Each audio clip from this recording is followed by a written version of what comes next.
ஒரே வசனத்தை வாசிங்க. பிலிப்பு 4ஆம் அதிகாரம் 19ஆம் வசனம். பிலிப்பு 4ஆம் அதிகாரம் 19ஆம் வசனம். சட்டுன்னு வாசிங்க பார்ப்போம்.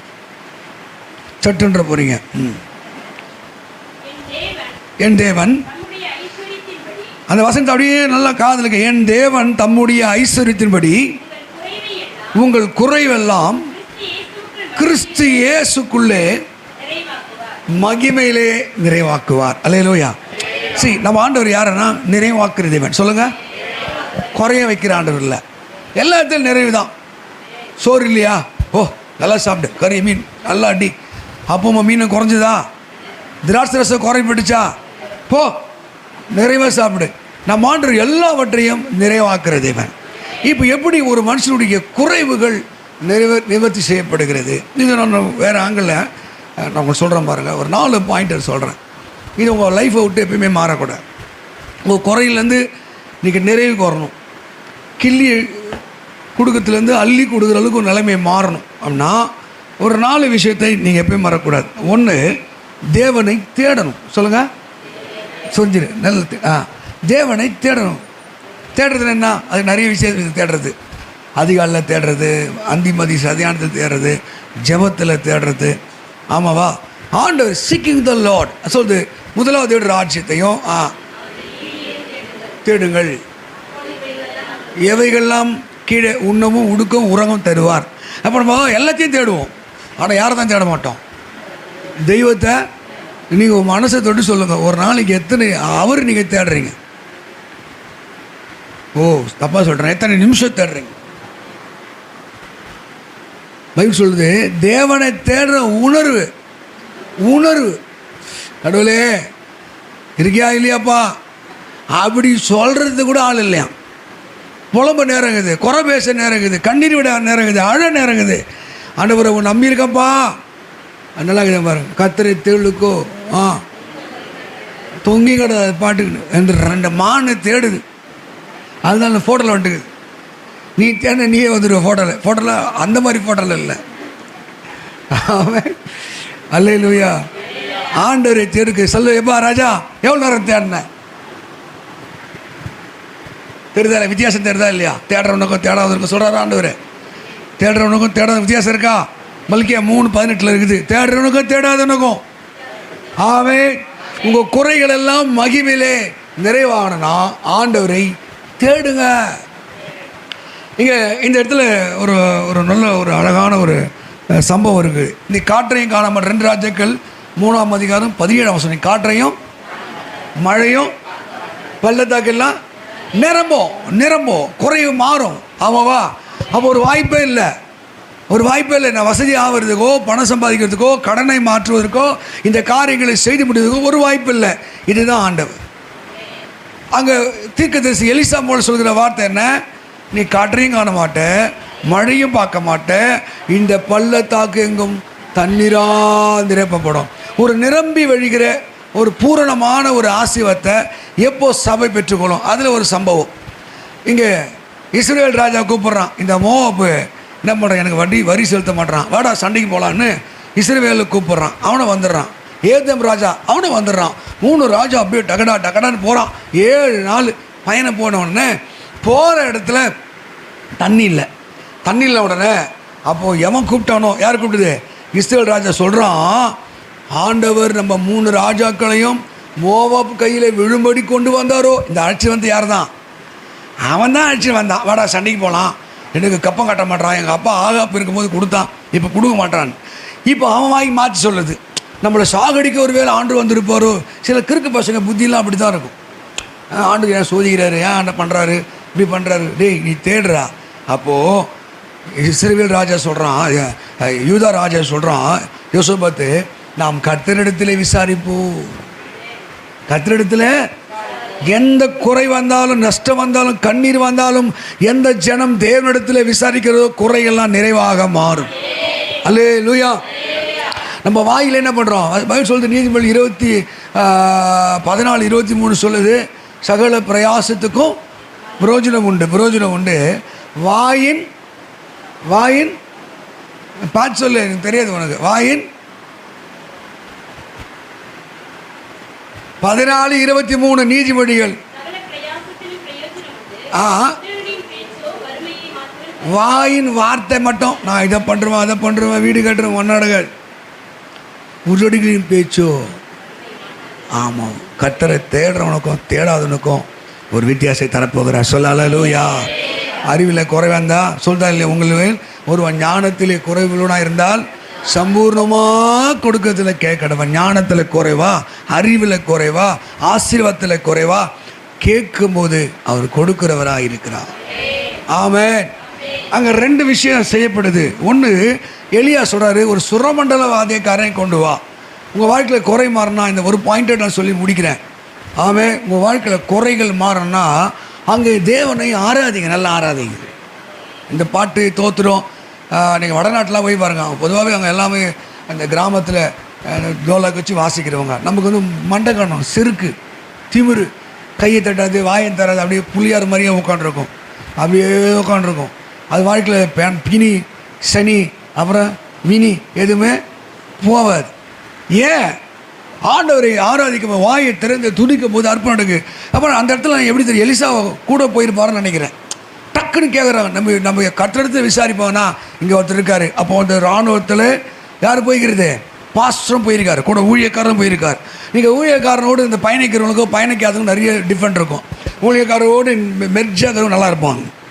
கொஞ்சம் பட்டும் படாத்தே போகிறான்னா ஒன்று அவன் பாவியாக இருப்பான், இல்லைன்னா அவன் ஆண்டவருக்கு விரோதியாக இருப்பான். ரெண்டு காரியம். ஆமேன்னு சொல்லுங்கள்.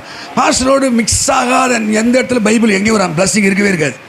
ஊழியக்காரனோடு மெர்ஜ் ஆகாத எந்த டெலிவரன்ஸோ எந்த விடுதலையோ ஆசீர்வாதம் யாருக்கும் வந்ததே இல்லை. எனக்கு ஆச்சரியம், அந்த சண்டைக்கு கூட ஒரு ஊழியக்காரன் கூட போகிறேன். இப்போது அங்கே என்ன குறைவு? தண்ணி குறைவு. அப்போ சொல்ல, ஒரு சுரமண்டலக்காரனை என்கிட்ட கொண்டு வா.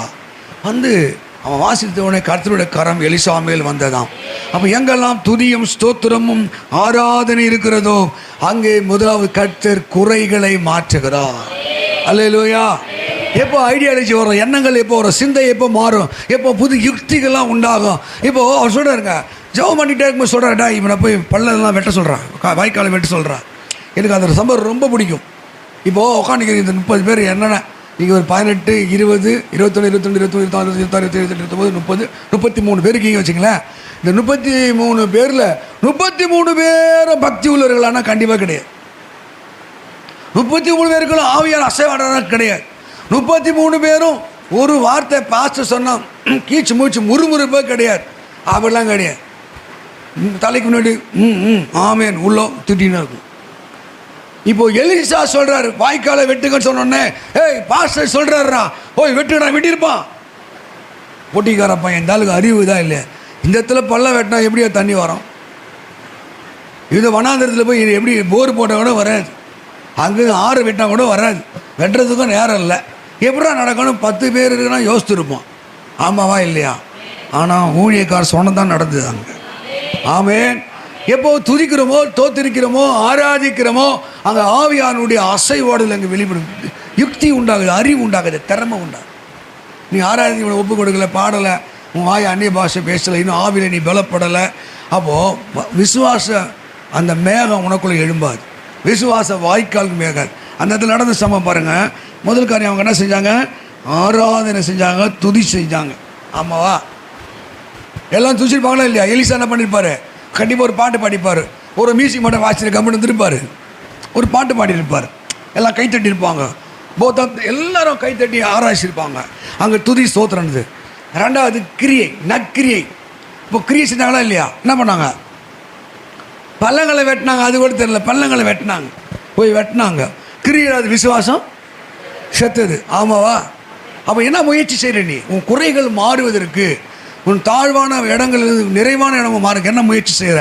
அந்த முயற்சியை தான் கர்த்தர் கண்ணம் பண்ணுகிறார். சொல்ல, நீ கையிடு வேலையை அவர் ஆசீர்வதிப்பார். அல்லேலூயா. ஆமென் சொல்லுங்க. நீங்கள் பைபிளில் எங்கே பார்த்தாலும் எனக்கு ரொம்ப பிடிச்ச மாதம் 1 கொரிந்தியர் 15:58 முடியும். நான் அடுத்த குறிப்பு போகிறேன். 1 கொரிந்தியர் 15:58. எனக்கு பிரியமான சகோதரரே, கர்த்தருக்குள்ளே நீங்க படுகிற பிரயாசம் நினைக்கிறீங்களா? கடவுளுக்காக படுகிற பிரயாசம் கேட்டிருக்கீங்களா? நான் என்ன பண்ணணும்னு கேட்டிருக்கீங்களா? நான் என்ன தொழில் சொன்னு கேட்டிருக்கீங்களா? நான் என்ன பண்ணணும் ஆண்டவர், எனக்கு தெரில ஆண்டவர், நான் டெக்கு, நான் பேதை, நான் ஒரு மக்கு, எனக்கு ஒன்றும் தெரில, எப்படி இந்த சால்வ் பண்ண தெரில, இந்த கடை மாற்ற தெரில, இந்த வேலையை எப்படி செய்து முடிக்கணும்னு தெரில. யார் கேட்குறேன்? உங்களிலே ஞானத்திலே குறைவுலாம் இருக்கு எவனோ அவன் கேட்டால் நான் கர்த்தர் சம்பூரமாக தருவான். இந்த வருஷம் வந்து கர்த்தரை தேடுகளுக்கோ ஒரு நன்மையும் குறைபடாது. இந்த குறைவில்லாத வாழ்க்கை எப்போ வருதோ அதை தேடும் போது ஒரு துதியோடு ஸ்தோத்திரத்தோடு. அதை பிலிப்பு 4:6 சொல்லுது, விண்ணப்பங்களோடு ஸ்தோத்திரத்தோடு ஜபங்களிலே தேவனுக்கு தெரியப்படுத்துங்க. நான் குறையாக இருக்கிறேன், எனக்கு கல்யாணம் ஆகலை, எனக்கு வீடு கட்டலை, நான் கடனாக இருக்கிறேன், நான் வியாதியாக இருக்கிறேன், தெரியப்படுத்தும் போது எல்லா புத்திக்கு மேலாக தேவ சமாதானம் நம்ம இருதயத்தையும் நம்ம சிந்தையும் காக்க கடவுது. அல்லேலூயா. ஒரு கிளியரன்ஸ் கிடைக்கும். நீ சும்மாவே விதியே சதியே மதியேன்னு சுதினே போனீங்கன்னா ஒன்றும் நடக்காது. கத்தினிடத்தில் கேட்கணும். அப்போ என்ன பண்ணுவார்னா, பள்ளத்தை வெட்டுறான்னு சொல்லுவார், இங்கே போய் ஆழத்தில் போடுன்னுவார், வலது பக்கத்தில் போடுன்னுவார். நம்ம கிரிகளுக்கு தக்க பலனை தெய்வம் தர ஆரம்பிப்பான். உங்கள் குறைகள்லாம் மாற ஆரம்பிக்கும். அந்த இடத்துல ஒரு பெரிய ஐடியாலஜி வரும், வெளிப்பாடு. எல்லாம் கேட்டுருப்பான், என்ன தான் இந்த ஆளுக்கு கிருக்கா, இங்கே போய் பள்ளத்தை வெட்டுன்றாரு, எங்கேருந்து தண்ணி பிடிச்சிட்டு வருவார் தெரியாது. ஆண்டு செய்ய போகிறது ஆண்டு மட்டும்தான் தெரியும். ஆமே. ஆனால் நீங்கள் சொல்கிறத செய்யறதுக்கு நீங்கள் மாறணும். ரெண்டாவது பாயிண்ட் சொல்கிற மாதிரிங்க. ஒன்று தேடணும்னு சொன்னேன். ரெண்டாவது குணம். இது எனக்கு ரொம்ப நேரம் பேச நேரம் இல்லை. ஆமாவா? குணம் சொல்லு. என்ன மாதிரி குணம்? உங்கள் குணம் எப்படின்னு கேட்குறேன். உங்களை பார்த்து நல்ல குணம் நல்ல பொண்ணுன்னு சொல்கிறாங்களா? ஐயோ தங்கன்னு சொல்கிறாங்களா? அதுவா? சொல்லு. விஷமாச்சே, எது பொல்லாத்தாச்சே, ஐயோ அதுவா, எம்மா பைத்தியமாச்சா இது? எப்படி சொல்கிறாங்க உங்களை பார்த்து? கிறிஸ்து ஒருத்தனை ஆசிர்வதிப்பு கூட அந்த பர்சனாலிட்டி ரொம்ப முக்கியம், குணம் ரொம்ப முக்கியம். கேரக்டர். பாத்திரம் அறிந்து பிச்சை போடுன்றாங்களே, பாத்திரம்னா கேரக்டர்ஸ். ஒரு குணம் பார்த்து கூட ஆள் கொடுங்க. ஆமாவா? ஆர்டர் எல்லாருக்கும் வாப்பா வா வா வா வா கார் வச்சுக்க பங்களா வச்சு கொடுத்துருவாரா? உங்கள் குணங்களை பார்த்து தான் கொடுப்பாரா? ஆமாவா? என்ன குணம்? நீதிமொழிகள் 11:25, 25, 26, 11 அதிகாரம் 25:6.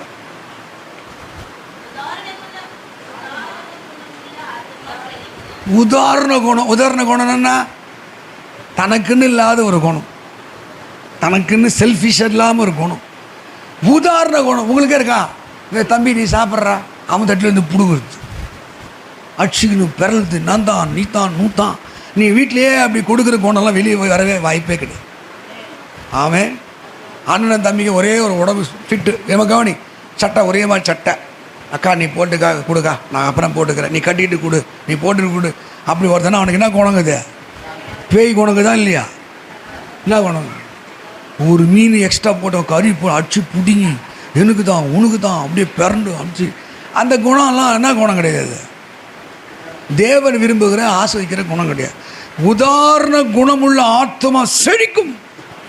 எப்போ நீ செழிப்ப, எப்போ நீ ஆஸ்வதை பெறுவ? கர்த்தர் குணத்தின் அடிப்படையில் தான் ஆசீர்வதிக்கிறார். அவன் அல்லேலூயா. இந்த கஞ்சனா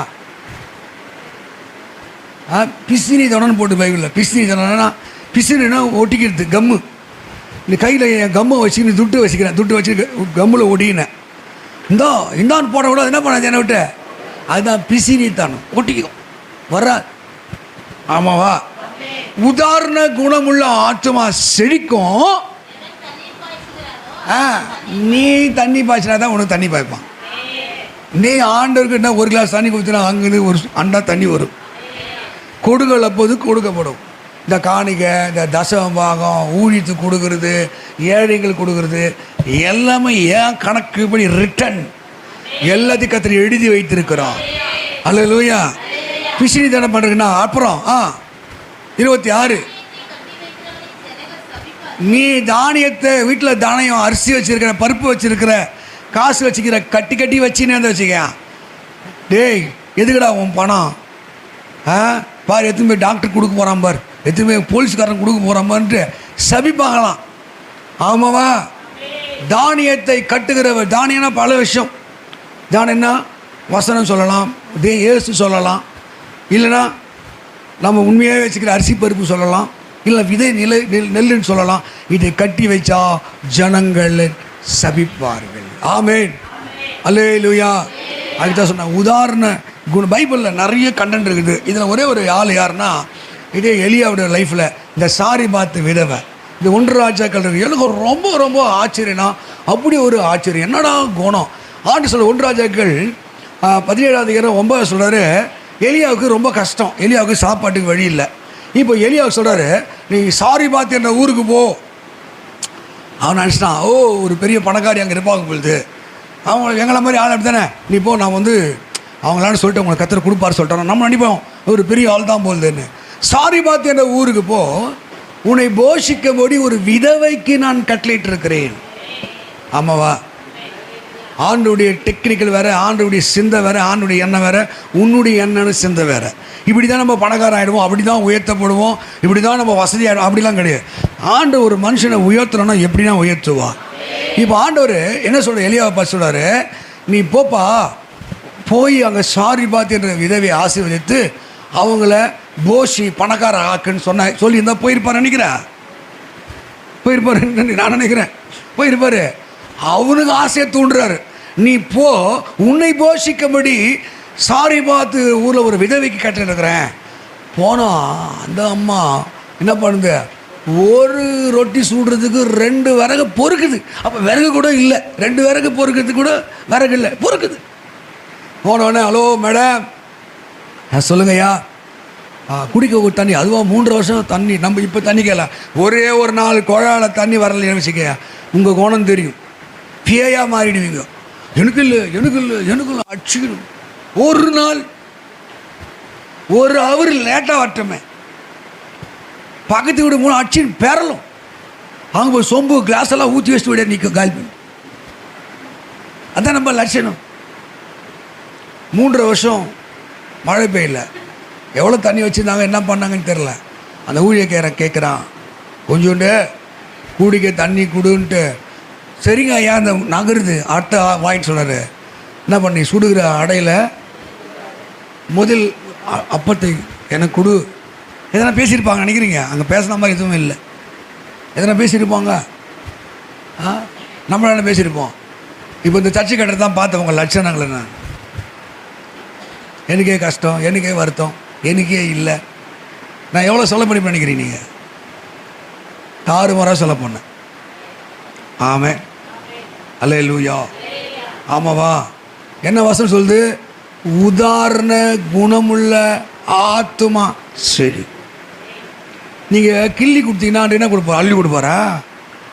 கிள்ளி இப்படி கிள்ளி கொடுப்போம், அள்ளி கொடுப்பாரா? எந்த அளவினால் அளக்குறீங்களோ அந்த அளவினால் தான் அளக்கும். ஆமாவா? தெய்வத்திற்கு எப்படி நீ நகர்றியோ அவர் பார்க்குறாரா இல்லையா? ஒரு குணம் எப்படி தெரியும்? நான் கொடுக்கறத வச்சு அவங்க குணத்தை கண்டுபிடிச்சிடலாம். கொடுக்கறத வச்சு அவங்க குணத்தை, இதில் தவிர வேறு எதுவுமே கிடையாதுங்க. ஏசு அவர் குணம் எப்படி காண்பிச்சாரு? தான் உயிரையே கொடுத்தாரு உனக்காக.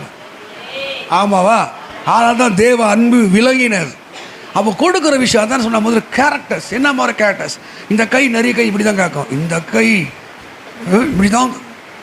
இப்படி எப்போ மாறுதோ அப்போ தான் உன்னை ஆண்டவர் உயர்த்த ஆரம்பிப்பார். இதுக்கு பைபிளில் நிறைய வசனங்களை ஆண்டவர் எழுதி வைத்திருக்கிறார் இந்த கொடுக்கறத பற்றி. ஆமென். செழிப்பை பற்றி நீதிமொழி 22:9 சொல்லுது. 22:9 ஒருத்தரையும் நீதிமொழி 19:17 படிங்க. என்ன கண்ணுமா? ஐயோப்பா எப்படி தான் இந்த பசங்க கஷ்டப்படும், எப்படி சர்வே பண்ணும். இப்போ நான் தயாளனாக இருக்கேன், நீ ஏன் வன்கண்ணாக இருக்க? என் பாக்கெட்டில் இருக்கிற காசு உன் பாக்கெட்டில் எடுத்து நான் கொடுக்குறேன். ஏன் பாக்கெட்லேருந்து இவளுக்கு கொடுக்குற வச்சு உனக்கு ஏன் எரிச்சல்? மனுஷன் இருக்கானா அது மாதிரி? பாஸ்ட்டுக்கு ஒன்றுமே தெரில, அது பொல்லாத்துங்க, அது மோசமானதுங்க, அது அவங்களுக்கு போய் கொடுக்குறாரு. மனசில் ஒரு ஆசை, நமக்கு கொடுத்தா தான் என்ன ஆகும்? ஏசு சொல்கிறாரு, நான் தயாளனாக இருக்கேன், நீ ஏன்டா வன்கண்ணாக இருக்கிற? ஆமாவா? அல்லேலூயா. கொடுக்கறதுக்கு மட்டும் மாம்சத்தோடு யோசிக்கவே கூடாது. என்ன கண்ணு இருக்கணும் நமக்கு? என்ன கண்ணு இருக்கணும்? கருணை கண்ணு இருக்கணும். ஐயோப்பா, நம்ம நல்லா கூட்டு பொரியல் முட்டை இருக்கிட்டா அமுக்குறோமே, அதுக்கு என்ன பண்ணோம்? யோசிக்கணுமா வேணாவா? யோசிப்பியா வேணாவா? இது எல்லாம் மனுஷர் மேலே ஒரு கருணை இருக்கணுங்க. பாப்பார் ஆண்டவர். ஆசீர்வாதத்தை கொடுத்து கொண்டே இருக்கும். ஏன் நம்ம குணங்கள் கேரக்டர்ஸ் மாறல? ஏன் இன்னும் டின்ச்சாகவே இருக்கும்? டின்ச்சுன்னா என்ன? கஞ்சம். ஆமாவா? எப்படி கொடுத்தாங்களா? தங்கள் வறுமையிலும் கொடுத்தாங்களா? எப்படி கொடுத்தாங்களாங்க? வறுமையிலும் கொடுத்தாங்க. நம்ம தசபாகம் காணிக்க அது கண்டிப்பாக எல்லாரும் கொடுக்குற சட்டம். இந்த மாதம் விட்டுருங்க, அடுத்த மாதம் பார்த்துக்கலாம், ஆண்டுக்கே தெரியும், பாஸ்டருக்கே தெரியும். ஆனால் கறி வந்துருக்கும் வீட்டில். ஆனால் வறுமையிலும் கர்த்தருக்கு கொடுத்தார்கள்.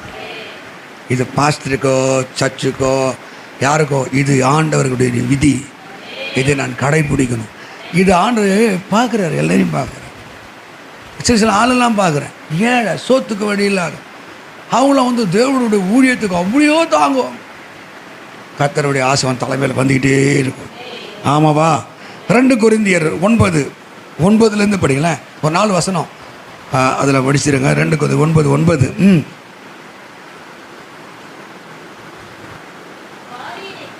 ஆ ஆ ஆ ஆ 7 படி. ஆ ஆ ஆ எதுவாக இருந்தாலும் கை தட்டுறது, தோத்திரம் பண்ணுறது, முட்டி போடுறது, ஜபத்துக்கு வர்றது, எல்லாத்தையும் என்ன பண்ணமா? Give cheerful heart. அதுதான் நான் திட்டுறது, எல்லாரையும் திட்டுறது. கை தட்டு, தோத்திரம் பண்ணு, ஆக்டிவாரு. இது கரெக்டாக செய்ய ஆரம்பிச்சிட்டா கர்த்தர் நம்ம குறைகள்லாம் மாற்ற ஆரம்பிக்கிறார். ஆமே. என்ன சொல்ல? ஏழைகளுக்கு கொடுத்தான். 9 வசனம் படிப்போம். ஆ ஆ நீ வாரி இறைத்து ஏழை கொடுத்தா உன் நீதி எப்போ நிற்கும்? நீ செத்தாலும் அது நிற்கும். ஆ ஆ ஆ ஆ ஆ வாவ், அல்லேலூயா. சூப்பர் இல்லை? குணம் தான் இது காரணம். கொடுக்கணும்னு குணம் தான் காரணம். ஆமாவா? சொல்லுங்க அல்லேலூயா. அது நீதிமொழிகள் 19:17 என்ன படிச்சு சொல்லுது? ஏழைக்கு இறங்குறவன் நீ இறங்கிட்டீங்கன்னா என்ன தான் தருவான்னு. ஆ ஏழைக்கு இறங்கலாம், நீ கர்த்தருக்கு கடன். இப்போ நான் சொல்கிறேன் பாருங்க, உங்களுக்கு உங்கள் ஆசீர்வாதத்தை பெறணும்னா கொஞ்சம் குணம் மாறணும். ஆண்டவரே சாரி பார்த்து விதவை என்ன தெரியுமா? பஞ்சகாலம் தீர வரைக்கும் குறைவே கிடையாது. அங்கே குறைவே கிடையாது. கர்த்தர் அந்த கேரக்டர்ஸை பார்க்குறாரு, குணத்தை பார்க்குறாரு, அந்த குணத்தை பார்க்குறாரு. அல்லேலூயா. உன் கையில் இருக்கிற இது என்னடா போடா 10 நிமிஷம் வச்சுக்க மாட்டேன். டக்குன்னு எதனா பண்ணிகிட்டே இருப்பேன், யோசிச்சுட்டே இருப்பேன். அவங்க சிப்பாய் தாங்களுக்கு போனேன், ஒரு ஏழை சகோதரி வீடு கட்டிச்சு, அதான் புதுசாக வராங்க. விடப்பட ஒரு வாயை விட்டுப்பட்டேன். நான் அது 2 வாசக்காலும் 2 ஜன்னல் செஞ்சு தரேன்னு விட்டு நேற்று நிற்கிதுங்க. 2 வாசக்காலு ஜன்னல்னா சாதாரணமாங்க. இன்னொருத்தங்கிட்ட போனேன், உனக்கு சொன்ன மாதிரி சொல்லிட்டேன். சிமெண்ட் சீட்டு போட்டேன், இதெல்லாம் எவ்வளோ ஆகும்? நான் போய் முடிச்சு நான் வாங்கி தரேன்டா போடா. அல்லேலூயா.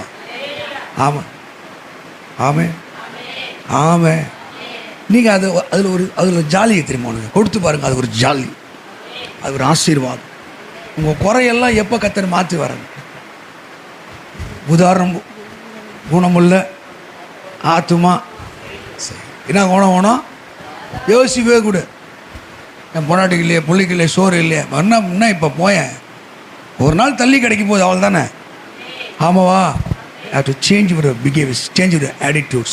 உங்கள் சுபாவங்களை நீங்கள் மாற்றி பாருங்கள். அவர் கொடுப்பதற்கு ஒரு தயாளம் பெருத்தவராக இருக்கிறார். தடையே கிடையாதுங்க. உங்கள் குறைகள்லாம் கிறிஸ்துவுக்குள் அது மகிமையிலே நிறைவாக மாறும். ஆமே. 3வது, நம்ம நம்பிக்கை மாறக்கூடாது. 2 ராஜாக்கள் 4ஆம் அதிகாரத்தில் 1, 2, 3 வாசிக்கும் போது அந்த ஒரு ஊழியக்காரருடைய மனைவி, அந்த தனியும் ஊழியக்காரத்தான் இருக்கார். அங்கேயும் பாஸ்டர், இங்கே எலியா இருக்கார், இங்கே எலிசா இருக்கார். மாற்றி சொல்கிறேன், அங்கேயும் ஒரு பாஸ்டர் இருக்கார். அப்போ நம்ம கேட்குது நம்பிக்கை. போய் பாஸ்டர்கிட்ட சொல்லுது, கடன் வாங்கினவன் என் பிள்ளைய கேட்குறான், நான் என்ன பண்ணுறேன்னு தெரில. ஊழியக்காரர் கேட்டேன், நான் என்ன செய்யணும்? இப்போ நான் கேட்குறேன், ஒன்று கஷ்டமாக சொல்லுங்கிறீங்க, என்ன கேட்குறேன், நான் என்னம்மா செய்யணும்? உடனே என்ன பண்ணுவீங்க? ஒரு லிஸ்ட்டு கொடுங்க, 2 லட்சம் கொடுங்க பாஸ்டர் என்னவீங்க லிஸ்ட்டு. நான் என்ன செய்யணும் கேட்டால போச்சு, ரொம்ப போச்சு. பாஸ்டர் ரொம்ப வச்சுக்கிறார் போகுது. அவர் சொல்ல, நான் என்ன செய்யணும்னு கேட்டார். அவர் 2 ராஜாக்கள் 4ஆம் இருக்குது. நான் என்ன செய்யணும்? அடுத்து கேட்க, உங்கள்கிட்ட என்ன இருக்குது? இது கேட்டு சின்னம்மான்னு கேட்டேன், என்னன்னு ஒன்றும் இல்லை என்னன்னு கேட்டேன் நான். அவன் உனக்கு யாருக்கும் புரியல. நான் 2 பேரும் பேசிக்கிறோம். அது என்னன்னு கேட்டேன், அது என்னன்னுச்சு. ஒன்றும் இல்லை என்னன்னு கேட்டேன் நான். இங்கே என்ன இல்லையா, ஒரு கூட எண்ணெயே இல்லாமல் எதுவும் இருக்குதுல்ல, எதுவும் இருக்குல்ல. நம்பிக்கை இருக்கா? நம்பிக்கை இருக்கா? நான் வாழ்வேன்னு நம்பிக்கை இருக்கா? கர்த்தர் வாழ வைப்பார் நம்பிக்கை இருக்கா?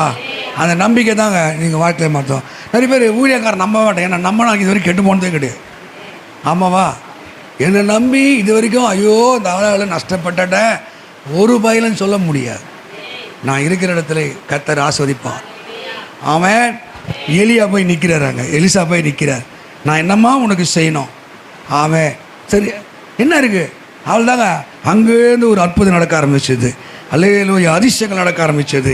அங்கே சொல்லிட்டப்பா, உங்களுக்கு எதிர்பார்ப்பு ஜாஸ்தியாக இருக்கணும். என் கஷ்டத்துலேருந்து மாறுவேன், கண்ணிலேருந்து மாறுவேன், கர்த்தர் என்னை உயர்த்துவார். இப்போது இந்த நம்பிக்கைக்குள்ளே என்ன இருக்கணும்? எதிர்பார்ப்பு இருக்கணும். அதுக்கு நம்பிக்கை எப்படி இருக்கணுமா? எப்படி இருக்கா? ஹாப்பியாக எதிர்பார்ப்போடு கர்த்தர் செய்வார் பாரு, கர்த்தர் செய்வார், நான் என் தலையை உயர்த்தாரு பாரு. அந்த நம்பிக்கையில் சந்தோஷமாக இரு. 2வது இருக்கணும், அந்த நம்பிக்கையில் என்ன இருக்கணும்னா விசுவாசம் இருக்கணும். ஆமென். சரி முடிச்சிட.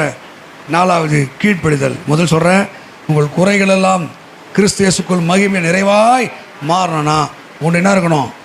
கர்த்தரை தேடணும். 2வது என்ன சொன்னேன்? குணம் நற்குணமாக இருக்கணும். 3வது என்ன இருக்கணும்?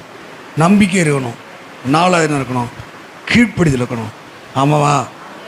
ஈசாக்கு விதவித்தான். ஆதியாகமம் 26:12 100 மடங்கு பலனை பெற்றான். அவன் குறையெல்லாம் மாறிச்சு. பஞ்ச காலத்தில் கர்த்தர் ஆசீர்வதித்தார். எதுக்காக தெரியுமா? அவன் ஊழியக்கார வார்த்தை, தேவனுடைய வார்த்தை கீழ்ப்படிந்தான். என் ஊழியக்காரன் ஆபிரகாம் என் சொல்லுக்கு கீழ்ப்படிந்தான். நீ கீழ்ப்படிவேன்னு கேட்டார். கீழ்ப்படிவான் ஆண்டவரே. கீழ்ப்படினால அவன் விதை விதைக்கும் போதெல்லாம் விதை முளைக்க வந்தது. உங்கள் விலை முளையணுமா? இயேசுக்கு கீழ்ப்படிங்க, ஊழியக்காரன் கீழ்ப்படிங்க, கர்த்தருடைய வார்த்தைக்கு கீழ்ப்படிங்க. கர்த்தர் உயர்த்துவார். ஜெபம் பண்ணலாம்.